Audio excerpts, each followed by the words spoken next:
রমাদানের আমল হলো সবচেয়ে গুরুত্বপূর্ণ আমল, সেটা হলো সিয়াম সাধনা, রোজা রাখা।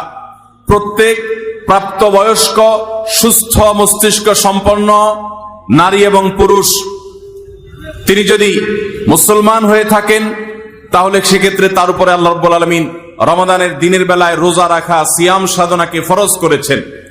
প্রত্যেক প্রাপ্তবয়স্ক মুসলিম নারী এবং পুরুষ যদি সুস্থ সবল হয়ে থাকেন আল্লাহ রাব্বুল আলামিন এই ফরজটাকে পালন করতে হবে। আল্লাহ বলেছেন কুতিবা আলাইকুমুস সিয়াম, তোমাদের উপরে রোজা রাখাটাকে ফরজ করা হয়েছে। অতএব রমজানের দিনের বেলা রোজা রাখা হলো রমজানের সবচেয়ে বড় আমল।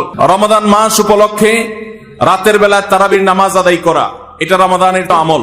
নবী করিম সাল্লাল্লাহু আলাইহি সাল্লাম বলেছেন মান কামা রমাদানা ঈমানান ওয়া ইহতিসাবা গুফিরা লাহু মা তাকাদ্দামা মিন যামবি, যে ব্যক্তি রমজান মাসে রাতে দাঁড়িয়ে ঈমানের সাথে ইখলাসের সাথে আল্লাহর কাছ থেকে সওয়াব পাওয়ার আশায় তারাবির নামাজ পড়বে তার পূর্বের সমস্ত গুনাহ খাতা মাফ করে দেওয়া হবে।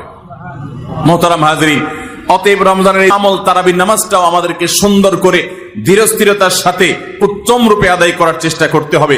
মা বোনরা বাসা বাড়িতে নিজ জায়গায় এবং পুরুষরা মসজিদে জামাতের সাথে তারাবির নামাজ আদায় করার চেষ্টা করবেন।